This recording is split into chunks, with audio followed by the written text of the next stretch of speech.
And so verse 19, the Pharisees, look, the world is going after this guy. And then in verse 20, and here's an example, even some Greeks now are interested in this Jewish Messiah, Jesus. Meaning, think of this, so the Pharisees were distressed and they were trying to stop Jesus because of their own self-righteousness. They don't need him.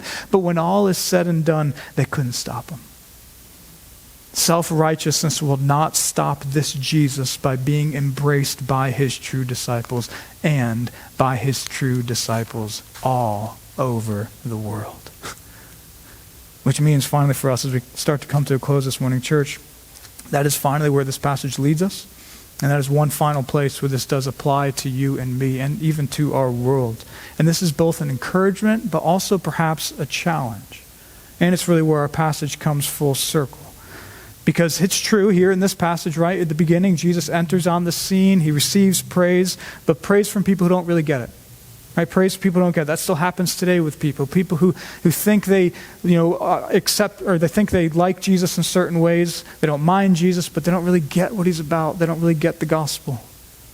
But then for some of us, and let's be clear, this is by God's grace alone, because we are no better. But for some of us, we are granted to see the glory of Jesus in the gospel. The glory of the fact that Jesus willingly died in our place. In history, he rose again. And that in that all, he brings us back to God genuinely, which is the best thing we could ever need or imagine.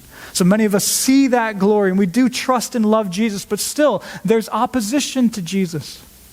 Because back then and still today, self-righteousness reigns in the heart of all of us naturally. Religious self-righteousness or non-religious self-righteousness. And so many people don't embrace Jesus because they just think they're fine without him. They don't need him. They don't like him disturbing their lives they already have. That's what the Pharisees basically felt here. And church, the truth is opposition like that existed back then. It of course still exists today. And of course it will continue until Jesus comes back. But finally, even in the midst of that opposition, guess what? We'll still, again, a lot of people do genuinely see the beauty of the gospel and embrace Jesus. And not only a lot of people, but the final point for us to think about this morning is that this is going on all over the world. From, as John will write later in Revelation, from every tribe, nation, people, and language, which is a challenge to us if we're trying to stop Jesus. Like the Pharisees, the gospel cannot be stopped. But also it is an encouragement to us, church.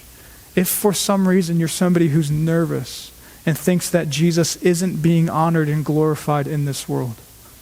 Because if that's you should just take heart this Palm Sunday morning that he is being honored and praised by his disciples from all over the world. That was his plan 2,000 years ago, and it is still going on today.